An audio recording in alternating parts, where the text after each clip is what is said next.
I absolutely love teenagers. I love their piss and vinegar attitude. I love their belligerent behavior. I love their defiance. I love their raging hormones. I love everything about them. All the things that parents don't and can't do that make them pull out their hair. But here's what I know. They're struggling. And even if you don't have children, even if you know children, you know their attitude and behavior. Parenting is like riding a roller coaster blindfolded. Ups and downs, twists and turns, moments of sheer exhilaration, and moments of absolute terror. But have you noticed that the teenage years seem to be coming on way earlier? I have a grandchild who's 8, and she's acting like a teenager, but way more complicated now than when we were teens. You see, we need to be able to remember that their behavior is a form of communication. So it's up to us to understand what's underneath their attitude and behavior. Behind their defiance, behind their withdrawal is heartbreak. Our kids are struggling. Bullying is rampant. Mental health concerns are through the roof. Social isolation is on the increase. As much as we love our cell phones, they have become a place of death. Death of hopes, death of dreams, and the death of some of our children. They're diving into their phones looking for validation, for love, for likes, for acceptance, for approval. They're diving into their phones so that they can have a perfect virtual world that you and I know doesn't exist. You see, our kids carry 2 backpacks. You know, the one you see with their books and their stinky gym clothes, and a science experiment that used to be their lunch. And then the other one is invisible. It carries worries and fears and emotions that they just don't know yet how to manage, and they shouldn't have to do it on their own. That backpack is an enormous weight. I know because I carried one of those by myself for years. I couldn't have conversation with my parents about the whole idea that I had been sexually abused by a neighbor. I didn't know how to have conversation with them about being gay and the joys of my relationship. And I thought drinking and violence at home were normal and that it only happened in my house. And I kept the secret. But who could I tell?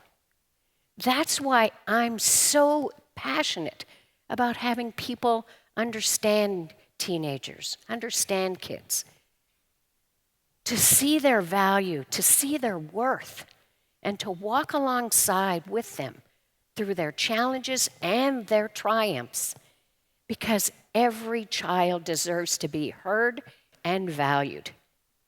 It's no wonder that cutting and drug overdoses, eating disorders, and alcoholism are taking our students, our children's lives.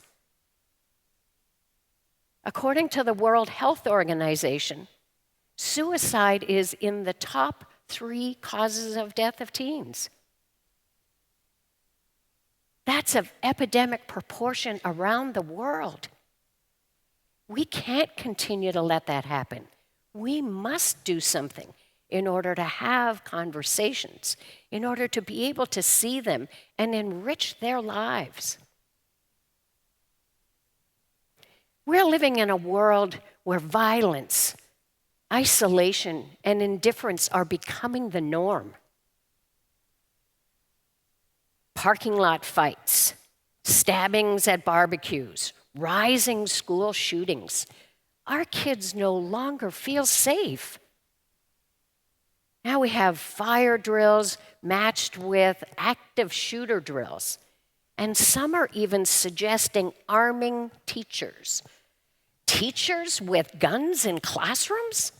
Like, what are we teaching our students? That the only way for them to resolve a conflict or an issue is with violence? Or are we teaching them understanding, compassion, empathy, love? This cannot be our new normal. According to Viktor Frankl, a Holocaust survivor, he said, if we can't change a situation, we are challenged to change ourselves. We need to challenge ourselves to be able to have real conversation. It's about connection. My mentor, Les Brown, said, you can't correct if you don't connect. And that's what we need. We need that connection with them. As a former school principal, I used to have kids come and see me and say, I don't feel valued. I don't feel loved. I don't feel worth anything. I don't know why I'm even here in this world. And at home, they'd yell and scream at their parents, or they'd be yelled at. So up went the hoodie, in went the earbuds, out came the cell phone, and they disappeared into their virtual perfect world. I'd have parents come and see me sobbing in my office saying, I don't know how to connect with my kid. I don't know what to say to them. And then I had families who shared that they had lost a child to suicide. And they said, I had no idea. I never saw it coming. And in that moment, nothing else mattered. Not the messy rooms, not their grades, not their eye rolls, none of it. They would have given anything for just one more conversation. Well, how would they know without connection? You know, recently I was in a restaurant and I saw a whole family sitting together and all of them were looking down at their phones. No conversation and no connection. And I thought to myself, like, why are you even here? You're spending good money, and you know how much going to restaurants costs these days.